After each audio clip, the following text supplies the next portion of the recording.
What is up, everybody? Welcome back to another edition of the Sheehan Show here on Sherdog.com. And today I'm absolutely delighted to be joined by, do you know what I'm going to call you? The Sheehan Show's #1 prospect in the world, Oban Elliott. Look at that. Look at that arm. Look at that jacked arm, bro. Is that the biggest arm in Wales, is it?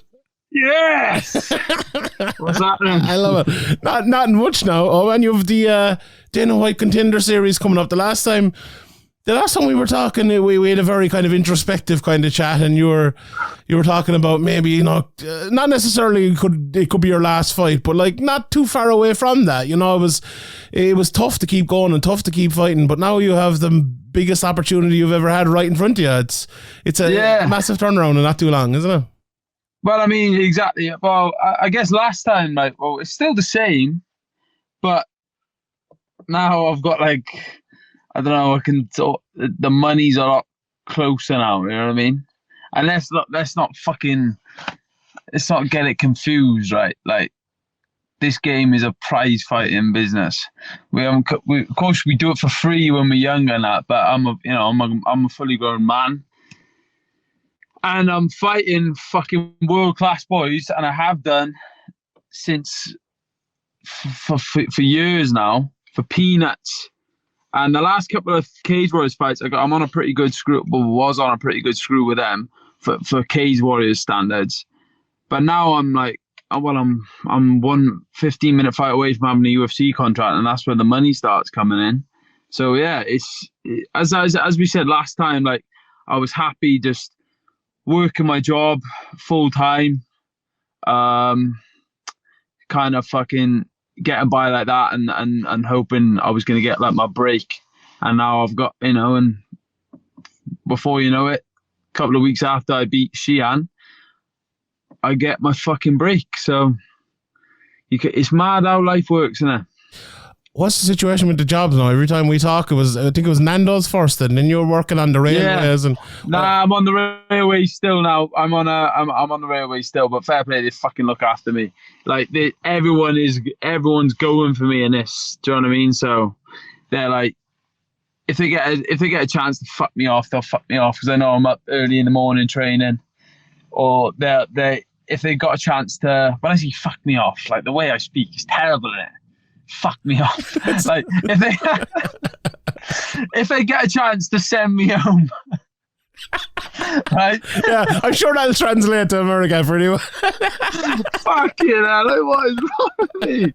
If they have a chance to send me home, they will, right? Because they're all there like that. Like, they're all happy for me. They all want one of them, you know, I'm one of them, and they want me fucking hell.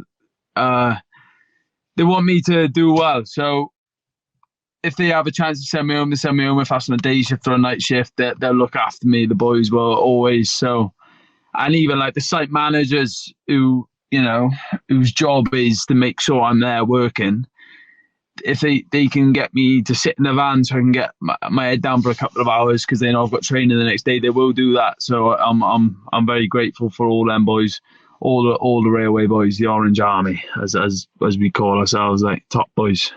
I remember the last time we were talking about it as well, like keeping your head on your shoulders early in your career was maybe kind of a tougher thing to do, because people were calling you this great prospect and all, and obviously people are still calling you that, but you know, the couple of losses and stuff kind of got your head together. And you know, as I said, like you were talking about how if it never happens, I'm still happy, I'm working my job, I know. But now you're kind of back to like, well, one more fight, and now it's... So what's the thing? As soon as it's fucking mad, isn't it? It's brilliant, because I don't know, I guess I can't put too much energy into thinking, right? But as much as I want to, you know, doing this for me, you know, getting signed to the UFC and just to fucking rub it in the faces of the people that all rip me off and slag me off, mate. Oh, and even now it's sweet, you know, getting this call up, getting the limelight, I guess. But back then, I guess, I would have been all excited by it. But I sit and laugh at it now. I look at it on my phone and I'm like, oh yeah, the BBC, the fucking Cage Warriors are posting me up. Like, I'm getting all this fucking heat. I'm getting all this hype again. And whereas before, it kind of was like, oh, fuck, this is cool. Oh my God, yeah, yeah. Now I'm just like, this could all go away. This is all bullshit. So I kind of laugh at it now, but I know it means a lot to some of the other clowns on the circuit. So it's funny how the only reason I want it, the only reason I'm happy I've got it now is because, you know, it's taking a shine off the other fucking muppets that are about on the scene that have all tried mugging me off and saying I'm this and that and thinking they knew anything. Now, where are you, you fucking bum? Do you know what I mean? And where am I? Do you know what I mean? So, yeah, that's kind of how I see it now. Any specific names there that you want to call out? Nah, no. There's no names, mate. No, it's just brilliant, isn't it? It is brilliant when you think about it. It's like, and it's not done yet. Like, that's why I said, like, none of it means anything to me anymore. Like, there is no names really, but it's like, all trying to, I don't know, because maybe I had a good personality before, so maybe people thought I was like a hype job, and then when I lost, they were happy to see me lose.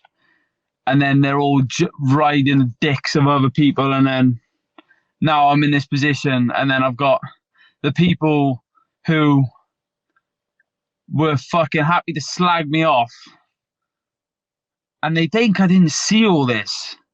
I saw it all, and they were happy to slag me off at the time, and now they're like, "Oh, I'm so happy for you, bro," and I'm like, "Fuck off, you fucking gimp."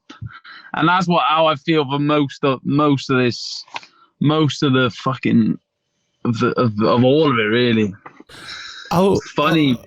How tough is that, right? When you like, and I even find it myself, right? When I'm talking about fighters and they've just had a loss or something, and you have to talk. You know, you have to say, all right, they didn't fight well or whatever it might be, and like the podcast, and it must be very hard. Like, and it's very hard for me to like say something critical, like thinking maybe you're listening or whoever else is listening in, and I don't want to say something too bad about you, but I have to. Yeah, but you get it though. Yeah, because you're in the fucking game, like, and you get it, and you're not critical of a fighter who's had a bad night, and the people who know who are worth a wank in this, from the media to all of that. Like, someone has a bad night, and you're like, oh fuck, he had a bad night. Like, fuck. Like, popped into my head just then, Jordan Buchanan had a bad night against Paul Hughes. And that's not to take anything away from Paul Hughes, but like, you look at that and you're like, fuck, he had a bad night. And I'm sure he had a load of people slagging him off, saying he was shit and all that. And mate, this sport is so fucking pathetic sometimes at times. I think people forget as well, it's two-sided. Like, Paul Hughes is a very good fighter. To lose to Paul Hughes, no shame. Like, when you fought Fleminas, like, Fleminas is way more experienced at you at that stage of your career. You came up against a very good fighter. Like, there's no shame in losing fights like that. Is that the type of thing that you're after that, and you're like, well, look, this is a learning experience, I'm going to improve, and look, you've won every fight since that. I literally messaged Fleminas. I was sat speaking about it with my family, the Fleminas fight, saying it was the most important fight of the most important 10 minutes of my whole fucking fighting career. That fight was. And then when I got in that evening, and he messaged me saying happy to be a part of your career, and then I wrote back saying, you know, funny enough, I was just talking about that, appreciate it. And he said, it's a pleasure to be a part of your journey. You're going to smash it. I know you're going to do well. You know, so that, like, he just taught me a lesson that night, Fleminas. And if we fought again, it would just be that fight would be irrelevant. Like, look how much I grew from that loss. You know what I mean? But then it was just a rough night. But I remember after that fight, I had a load of people. I just got completely written off after that one. But apart from by a couple of heads, like, the other people, pretty much everyone else ripped me off fully, mate. And it's kind of, I see them same people now, like, oh,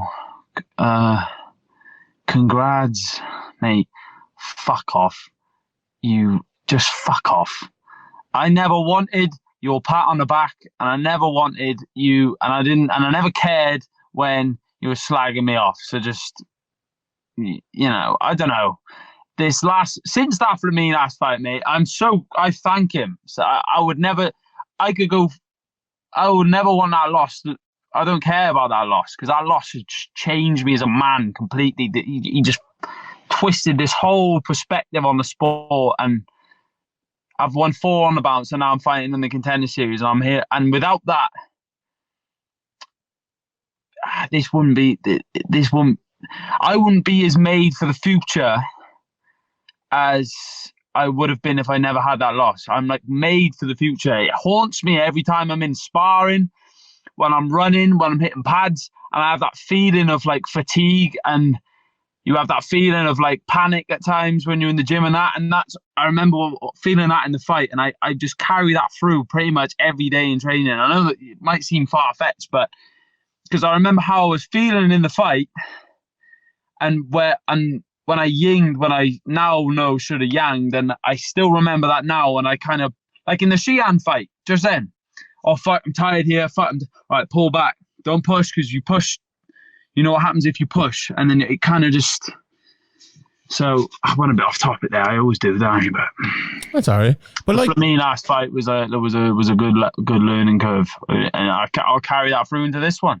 If I have a good burst into this one and I don't finish him and he's still there, I'll know, right, okay, fuck, relax. You've been here before, Whereas before that Fleminas fight, I'd hit someone and I'd smoke them. So I thought once I hit someone and they wobble, it was a given and I was going to smoke them. And then the Fleminas fight taught me, was like, hey, steady on, big fella. You got a bit of learning to do yet. And I learned. It feels like the Fleminas fight has helped you, like, in future fights in terms of, like, being more prepared. But do you feel like the reaction afterwards has helped you, like, motivate to get you ready for those fights? Like, thinking about those people talking about you, thinking about, before the fight, or, a couple of fights before, you were talked about as a top prospect, and now people suddenly, they're making prospect lists and maybe you're not in them. Is that the sort of thing that motivates you to train? It's not so much the prospect lists that I'm not in. It's the outright gone out of their way to say he was shit. I'm like, mate, you haven't got a fucking clue, mate. Like Errol Spence said it best when he lost the other day. I come from a thing where if you did have an excuse, you wouldn't give one anyway. So, like, these people don't get it. These people don't get it. But it's been so motivating, and I'm still motivated now because, like, as much as I want to win this for me, it's like I got so much drive to just go on and achieve more than I could have ever imagined, and to just shut everyone up, mate. You know what I mean? It does. When you get shit like that happen to you, it really does fire you up. How big was the James Sheehan fight for you? Because we spoke before that. James Sheehan. Yeah, because like you. Coming into that, I feel like, having spoken to you, taught a lot about the crowd, and obviously it was on in Dublin, his backyard, and you're kind of coming into enemy territory. I don't know, it didn't necessarily work out that way, but it was the biggest crowd you ever fought in front of? It was a massive crowd, and all that, and you went in there and, like, I would say you did a job, and a very professional job on that night. Was that, and like, that's the type of thing a more experienced fighter does. I think your performance on that night is that what you were happiest with coming out of that? Honestly, I fucking loved that fight. Like, every bit of it. In the changing rooms, I'll try and talk you. Do you want to know about how I was feeling throughout it all? 100%. Right. So, mate, honest to God. So in the changing rooms, I had a little sleep, and then I'm like, oh fuck, here we go. Then I'm hitting the pads. I was like, right, I feel good. I feel nice and calm. Feel good. I'm thinking, like, in the back of my head, I'm thinking, God, if I win this, fucking hell, something big's coming. And I knew that. I was thinking, fuck, if I win this, something big's coming. But and I'm not going to go off topic, but the way I'm trying to explain that, if I win this, something big coming. Yeah. Like, before Fleminas fight, I basically knew I would have been on UFC London if I beat him. Right? Yeah. So I was like, something big's coming. Oh fuck! I gotta make sure I beat Fleminas. You can kind of see that in the way I was trying to beat him, because I was just trying to fucking get him out of there and fuck this, get this done because of what's to come. And now I see it and think, I laugh at it. I'm like, something big's coming. Fucking imagine if this comes off. I laugh at it, lay back. Like, my heartbeat didn't fucking go above 40 beats. I'm telling you, mate. I was that chilled out. I was like, oh, mate, if I pull this off, this is going to be hilarious. Because I'm gonna keep going on. And then the same with this Contender Series fight now. If I pull this off, this is gonna be ridiculous. This is gonna keep going on like this, because I really feel like the sky's the fucking limit at this point now. Because I've wrapped my mind around this fucking game. It took a long time, but I did. And anyway, I was thinking, fuck, if I get through this, something big's gonna come of this. And then I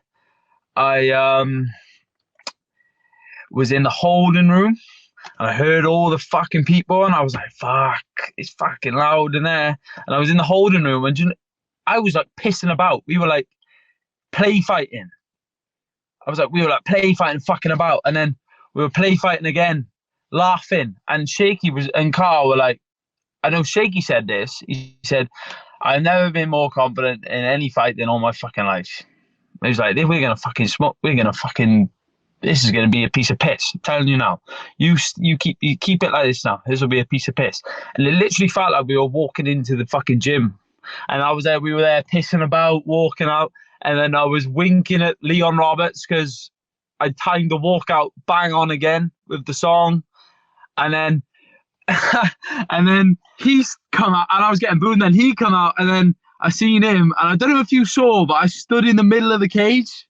And I was like calling him out like Cheo used to do the anthem. Yeah, I did, yeah. And then it said fucking in That's Life, right? No camera picked this up. I'll have to do it like this. He goes, flying high in April, shot down in May. And I went, flying high in April. And then I got a gun and pointed at it. Yeah, I saw that, yeah. Shot down in May. I just laughed at it. I was like, mate, this is a mad fucking... I loved every second of it. And then the names got read out, and then the door locked. I was like, oh, fuck, here we go. Oh, fuck, yeah, I've got this. Okay, relax. And then I just, as you said, when you did a job on him, I was like, right, so I schooled him. As good as he is, I fucking schooled him. Do you know what I mean? And like, fucking hell, mate. That last round, I knew I was that relaxed. I've never done this before. I almost took it off because I was like, I know I've got 2 rounds in. I'm just going to keep dancing. I'm going to keep doing it. I'm going to make sure I'm just be relaxed as fuck. And in the whole back of my head thinking, don't do anything silly. Don't go taking risks like you did against fucking Fleminas. I'm thinking, your head, don't fuck about being mature. Like, just get this win. Like everybody else does. They have these boring... I haven't had a boring fight yet, but even if I did have a boring fight, I wouldn't be out of place because every other fucker does at some point. You know what I mean? So I'm just thinking, let's get this win. And it just felt like I watched the back. It was an entertaining fight from start to finish. And then I had a lot of respect for him during and after. I was talking to him the whole fight. It was fucking brilliant, mate. And it was an honor to compete in Ireland. I'm kind of gutted that I don't know when the fuck I'll be fighting there next. Well, hopefully there's UFC Dublin next year, maybe. If there's a UFC, mate, fucking hell. But I want to be I don't want to be the enemy if I go there again, And I wasn't really treated like an enemy there, but it was brilliant, honest to God. And that was the biggest fight ever of my career, that was. And I had a laugh at it. I had a laugh at it. Were you expecting the call after it? Because, obviously on that card, Reece McKee fought Jimmy Wallhead for the welterweight belt, and then now Reece has been signed to the UFC and Jimmy Wallhead retired. And, we spoke to you afterwards, and you were kind of saying, well, I'm not sure who it will be, but I'll probably fight for the title next. So, when the call, first of all, how did the call come for the Contender Series, and were you a little bit shocked when it came? Well, we were speaking to the UFC. I can't understand how close we were to getting the Chris Duncan fight on UFC London. That was like a fucking... I was cutting the lightweight for that. I was all said and done. That was. Shaky was going to arrange with that Paul Reiger to do my weight cut. It would have cost a bit, but we were getting all that arranged, but then they went with someone else and we thought, well. But then Shaky fucking hammered Shelby with loads of messages when I beat Sheehan. He said, look, he's had another win. He's 8-2 now. He was fucking wants to fight back. We sent him a video across, and then he come back with a Contender Series match. The same weekend, Cage Warriors told us the bout agreement's going to be late. So we were like, oh, okay. Fucking hell. We still haven't got a fight. It's not a title fight, so I was thinking... That was supposed to be in the fight in Wales, was it? Yeah. I was thinking, I'm going to have one more to either get a call-up or get a title shot, whatever. I was like, fuck's sake. You know what I mean? But whatever. And then, because they were busy with the San Diego card, they were late getting the bout agreement across, and the bout agreements say you can't leave for the UFC if you're signed into one. So obviously, because they were late giving it over, if they were on time with it, this would have never happened because I'd be signed in. Because they were late doing it, and then Shaky called me up on a Saturday morning. They had an email Friday night. Oban Elliott, Kaik Brito. So, sorry, boys. Bye-bye. He's off. Who were you supposed to fight? He's off to fucking Vegas to fight in the Coliseum over there. Who are you going to fight in at that Cage Warriors fight in Wales? That guy that Christian Duncan just knocked out in the Manchester card with the spinning elbow. My memory's not that good, but yeah. He fought Christian Duncan defended his title, and he did it with that spinning elbow right hand and knocked him out in the first round. Yeah. That Rust Bulgarian guy. Yeah. And it wasn't going to be for Dimitri. Yeah, it wasn't going to be for a title. That's because I'm funny enough. I messaged Reese. I said, look, mate, I'd rather, there's other people I'd rather fight because obviously, you're a sound guy in that.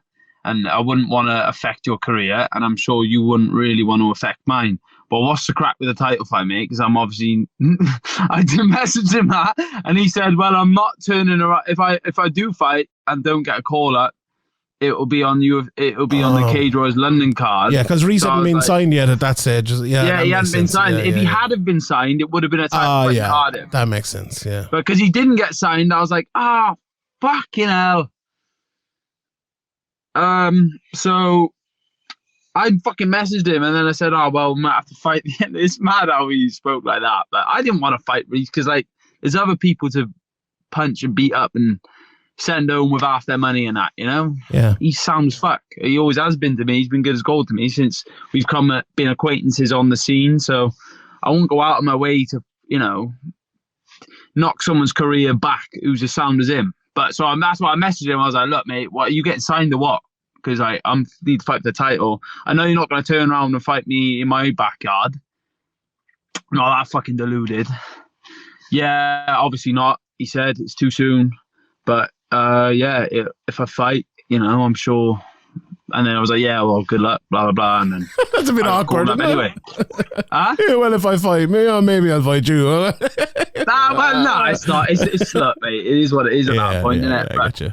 I'm glad it's worked out like this. I want to ask you about this, right? Because you said about the Sheehan fight, you said about the Fleminas fight. When you came into the Fleminas fight, you were trying to rush and you were trying to get it all done, and in the Sheehan fight, you weren't as rushed. But when you find a Contender Series, there's almost the expectation that you have to go in there and get a knockout to get the signature. So, you're the first person I've spoken to who's gone to Contender Series. Tell me about that. Tell me about that mindset and the decision making as you prepare for the fight. Is it well, I'm going to have to go in and knock this guy out, Andy? He's got a couple of tricks up the sleeve, right? But look, I'm not going over there and fucking anything up. I'm not going over there making some stupid fucking decision. I'm going to fight like a professional, right? We've had a flat out game plan for 12 weeks now, And them last few Cage Warriors fights, not saying I was coasting them. They were, look, fucking, you went too crazy for too long.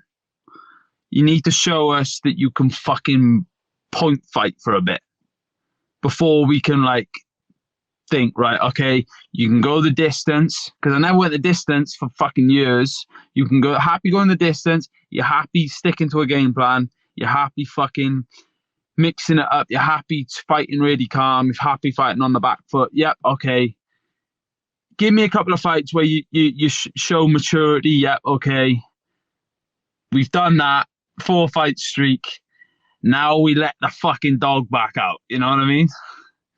So now we go to Vegas and unleash the fucking beast. That's what we're doing. But it's just gonna be. I'm not gonna go throw in this fight looking for a finish. If I go to a decision, I don't get a contract.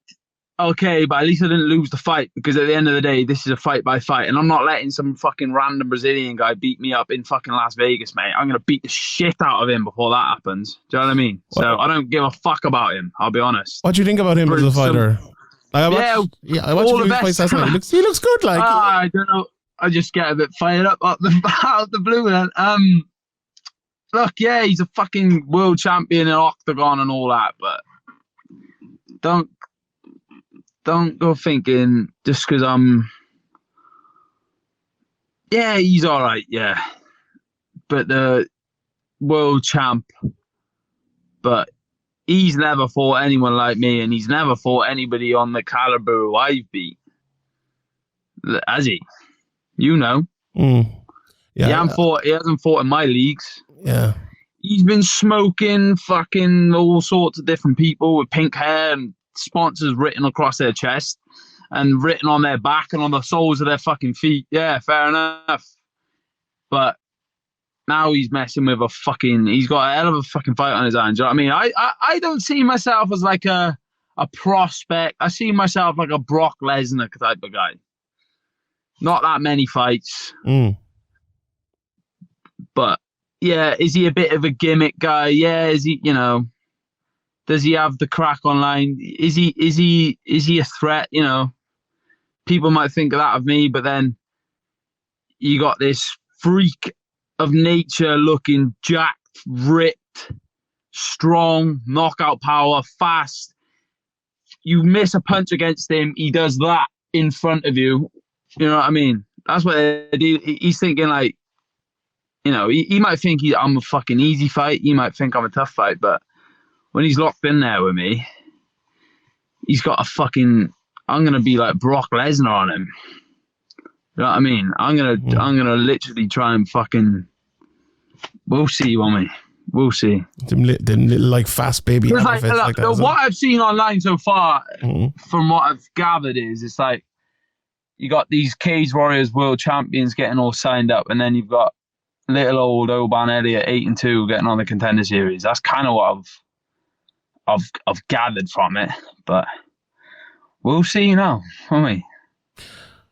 Well, last thing I want to ask you, Oban, like we've spoken a good few times before, and you've always spoken about, the people in your life that have helped you through it, like from your dad obviously being a boxer, and from Shaky at the minute, like after coming through his battle that he's come through over the last year, obviously battling cancer, and thank God he's gotten the all clear now in the last few weeks and stuff. How massive is it for you with all that throughout your whole life to get this massive opportunity to go in here to be able to prove everyone right, for everyone that has supported you down through the years? You know what, right? I don't want to give any spoilers, but fucking yeah. But I won't give any spoilers. I don't know what they're going to play on the videotape before, but they asked me a similar question out there. And when you think about it like that, fucking hell, mate. This is like, I get through all I've had to go through to get to this point, right? Fucking hell, like, I want this so much, and I don't think there's many people on earth who want this as much, as much as I do, kind of thing. This is kind of fucking saved my life many times, this sport. I can't, but I think about my mother, mate, when we were fucking skint and she didn't have money to put in the car to take us to fucking the gym and that. Yeah, I'm going to get fucking up. When you think of that. fucking hell. And then you think of like, obviously losing my dad. Fuck's sake, mate. Why do I do this? Think of losing my dad. And then I think of like, riding my bike in the pissing down fucking rain. As I was maxed out on my overdraft. Didn't have a pot to piss in. Getting training. Thinking, just keep going, I'll be pro one day. And then when I turned professional, and then I lost that fucking lightweight fight, and then I got retired. And then I had to take a year off with some rough injuries. And I come back, McMahon, I said, UFC London, beat Fleminas, boom. And then I lost. And then I've had to fucking grind this last year out. And, I've had to, fuck me, it's been hard on my mind, like. I say my mental health, not really. I don't really like to do that. I lost my dad to suicide. I don't like talking about stuff like that in my perspective. But when I think of all the shit I've fucking been through in my life, mate, when I think of all the times that I've had serious conversations where I'm like, why don't I just fucking get a normal job and all that? And there's a lot of sacrifice with this that everybody goes through. But I've had no money my whole life. My family struggled. We've had fucking loss and trauma and all that shit. Yeah, I don't want to make a sob story, but this is just the fucking facts. And when I think about what my fucking mother's had to go through growing up and that, and what my brothers and my sisters have gone through, and now they're gonna give me a chance to fight for a fucking UFC contract, mate.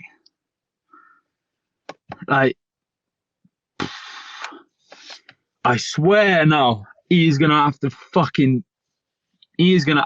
have to fucking kill me before I fucking lose this fight, mate. I swear to fucking God, he's gonna have to kill me. That is, when I think about it, it's pretty deep, because some people get into this like accidentally because they do jiu-jitsu or all that other bullshit. But I've had the same goal my whole life, and it's been hard at times, but I'm there now. I've come from a fucking council estate with fuck all, and now I'm here. And he is going to have to kill me before he beats me, mate. It's me and him. It's not his time. He's just crossed the last person on earth to get a fucking a UFC contract out of. You know what I mean? That's what it fucking means, I guess. I can't wait for it, Oban. I think, look, there's no one who's watched your fights and don't say you don't deserve this.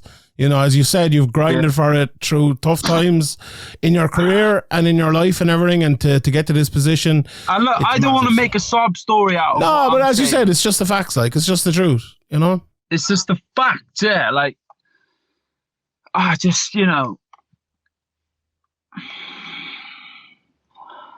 when I think about it all in perspective, and now here's my chance. And I was talking about this in school, and the teachers were all like, you fuck off. What are you talking about? Now where is he? He's in the fight capital of the fucking world, fighting for a UFC, the most. I'm gonna be the fucking man in this game, mate. I swear to God. And if this Brazilian folds me in half in front of the world, I'll be back. And if someone else folds me in half, I'll be back again. I'm like that, like Chael Sonnen said, I'm that kid at the wrestling tournament that never goes away. And until I get what I fucking need out of this game, I'm going to be here, mate. So I see all the boys with their little limelights, with their Instagrams and their little fucking... They haven't got fucking anything on me, I'm telling you now. And I'll prove it to the world when I get my shot. I only ever needed one shot, and now I've got it. So what do you think I'm going to do with this? I'm not going to fumble the fucking bag on this, mate. I'm going to take it and fucking ride it till the wheels fall off. 15 years time, do you know what I mean? I'll be there. So yeah, you get me all fucking fired up, mate. fucking hell. But look, I can't hide that emotion when it comes out, when you ask me what it means, and I think about what it means. Like I said on that BBC interview, when they said I burst out crying, and I fucking started crying again, That's what it means. And it's probably, people probably think like, fucking hell, that's a bit extreme. Like, nah, mate, this is you. I haven't got a fucking clue what I've had to go, the hurdles I've had to come through to get this. So I'm up against some people who think this is a game. This is my life. So the boys, So, yeah.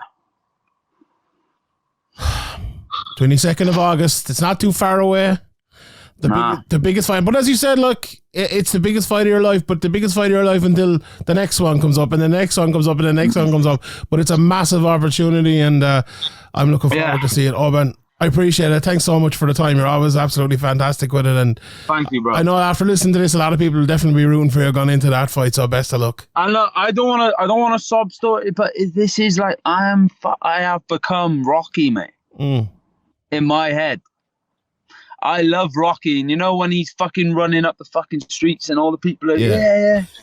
I get that now. People are tapping me on the back as I'm running and beating their fucking horns. I can't go anywhere and everyone's on about it. I go Tesco and I've got to have the same conversation 4 times. Like, and for what it means to, my old man, he's a legend around here. Do you know what I mean? And he fucking went far too early, and there's generations of people that I could fucking make their day. I could make their day. I'm like their football team that they're supporting, When I think of all of this and what it means, it's like, mate, fucking hell, this is huge. From the neck of the woods I'm from, this is huge. This never happens. You know what I mean? And I got a chance to make it happen. So I'm gonna either, as 50 Cent says, get rich or fucking die trying. All right. Well, let's do the getting rich part now. Don't mind the other part. Yeah, but trust me, I'm ready to die trying, and that's no exaggeration. Mm-hmm. That's no exaggeration. Ready to die trying. Born to fight, fight to kill. Ready to die, but I never will. I love that saying, and that's it. That's good. And you promised the Sheehan show shout out in at some stage as well, didn't you? Once you get to the UFC. Yeah. Oh, fucking right, mate. I'm stubborn as hell, mate. If I don't want new friends, because I'm like, well, you're only friends with me now because I'm a bit of a big deal. Like, I want the friends who were there helping me pick myself back up when I was down, And you were there giving me airtime when I had half the fucking MMA community, MMA Twitter, calling me dog shit. But you still give me an interview, you know what I mean? And now my DMs are full of them. I can't be fucked to speak to any of them because I'm like, well, where were you the other day? So that's just who I am. I'm a bit crazy. You're dead right, and I appreciate your time down through the years. It's also great for me, like, because I'm like, oh, this Oban Elliott, he's going to be the next guy. So like, I look like a genius if you do it. And everyone's like, who? Yeah, nah, mate.